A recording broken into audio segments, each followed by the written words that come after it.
You know, we all know Lewis Carroll, or at least we think we do.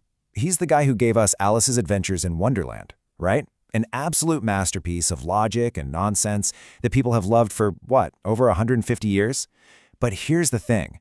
For decades now, the man behind the masterpiece has been haunted by this really disturbing and persistent accusation, a shadow that honestly threatens to swallow his entire legacy. So today we're going to go down a very different kind of rabbit hole to unpack this huge literary myth.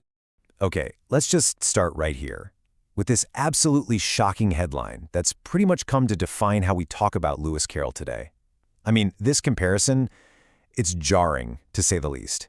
It's from a review of a BBC documentary, and it just perfectly captures this sinister reputation that now clings to his name.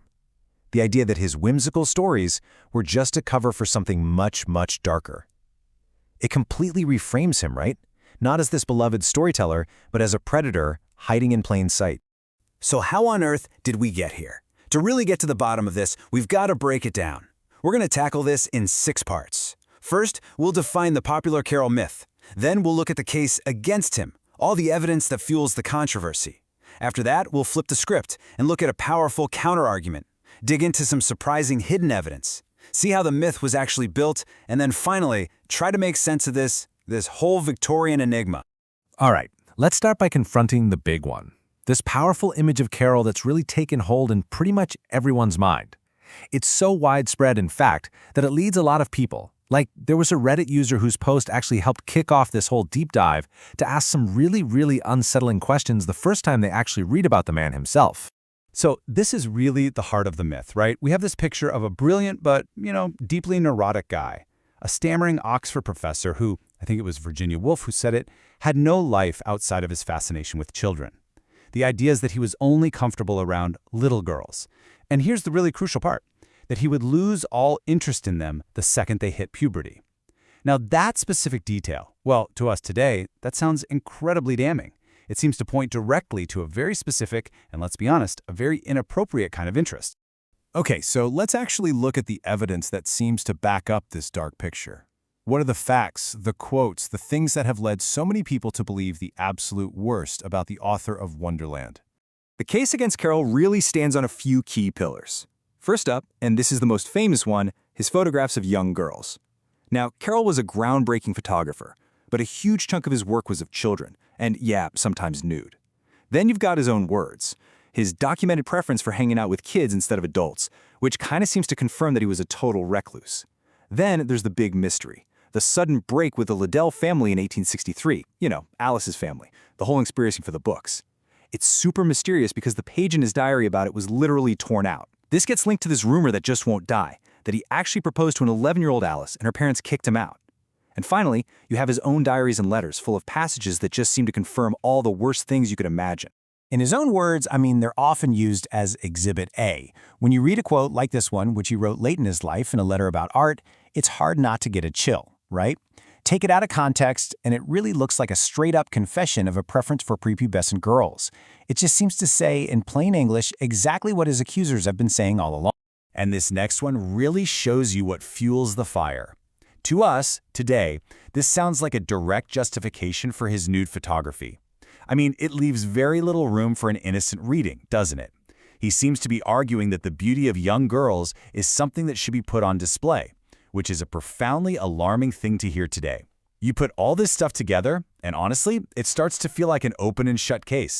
So with a pile of evidence like this, the photos, the quotes, that family drama, the rumors, it's no wonder this whole controversy has stuck around and even gotten bigger over the last century. It really seems to point to one unavoidable and deeply uncomfortable conclusion. But is that the whole story? Or is it possible we've only been reading a heavily edited version of the facts? Well, now we're going to turn to the other side of the story. There are a number of historians, most famously a scholar named Caroline Leach, who argue that this popular image of Carroll is a huge, tragic misunderstanding. They say it's a myth built not on solid proof, but on missing context, censorship by his own family, and, get this, our own modern anxieties being projected back onto the past. So let's define the key idea here, what they call the Carroll myth. The term basically describes that creepy image of Carroll we just talked about. And scholars like Leach argue that this character isn't real. He's a 20th century invention, a historical construct put together from carefully selected bits of evidence, viewed completely out of their original time, and then analyzed through a modern psychological lens that, frankly, didn't even exist for Carroll. And this really highlights the giant gap between their world and ours. The Victorians had this thing called the cult of the child, where childhood was romanticized as this state of angelic innocence. In that world, nude photos of children, and it wasn't just Carroll, other famous artists did it too, were often seen as art, a symbol of purity and classical beauty, not sexuality. And here's a really stark, uncomfortable fact. The age of consent in England back then was just 12. Now, from our perspective today, where we're rightly horrified by child exploitation, we see those exact same images and we're immediately suspicious. The argument here isn't that the Victorians were right. Not at all. It's that we're judging Carroll by a set of rules and ideas that were completely alien to his time.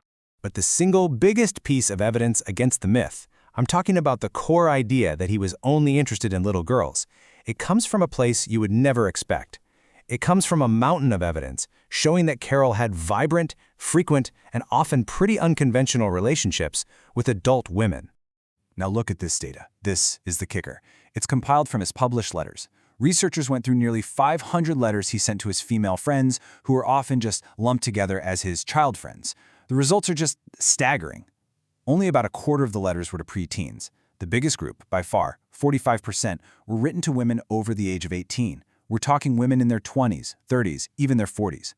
This data doesn't just poke a hole in the myth, it completely demolishes the main pillar, the idea that he dropped his friends as soon as they hit puberty. In fact, the exact opposite was true. A lot of his friendships actually got deeper as they grew into adults.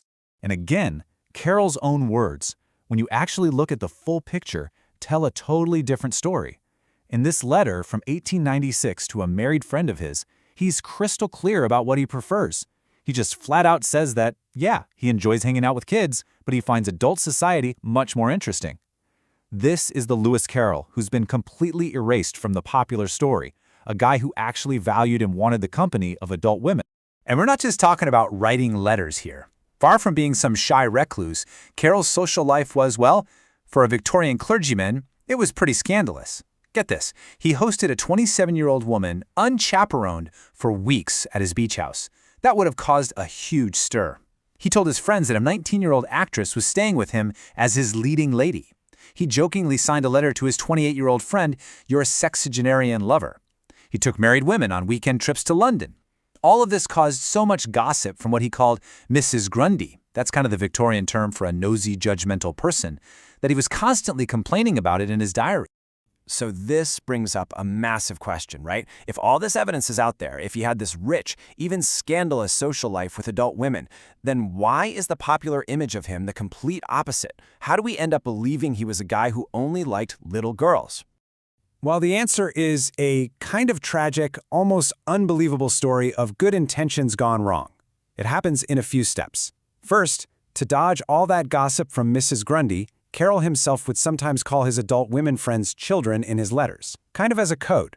Then, after he died, his super religious family was embarrassed by his artsy bohemian lifestyle. So they decided to rebrand him as a patron saint of children. His nephew wrote the official biography in 1898, and it was a total whitewash. He intentionally erased all the scandalous adult friendships and only focused on the safe ones with little girls. And to make sure that version of the story stuck, the family literally destroyed big chunks of his diaries and letters, the exact proof of his relationships with women.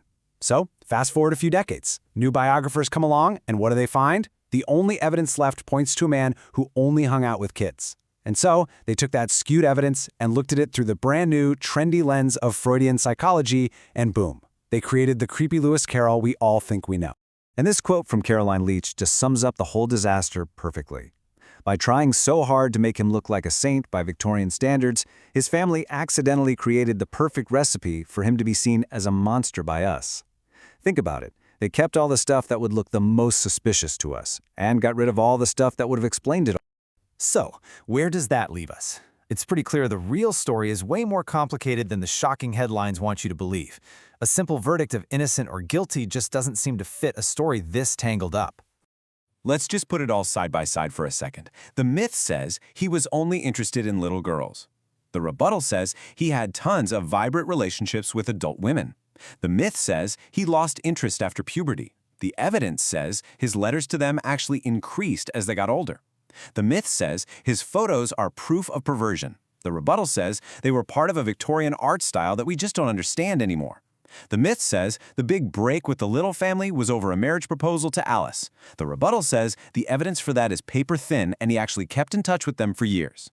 So, here's the main takeaway. There's a really compelling argument that the Lewis Carroll the creep that we all know might not be a real person at all. He might just be a ghost. A character that was created, first by a Victorian family trying to protect his reputation, and then, 100 years later, by a modern world that's really quick to see something sinister in the strange customs of the past.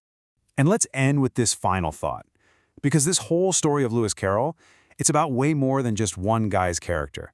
It's a really powerful look at how we make history, how stories get told, and how easily they can be twisted by good intentions and just bad assumptions. It really makes you ask, when we look back and judge the people of the past, are we really seeing them? Or are we just seeing a reflection of our own fears, our own anxieties, and our own time?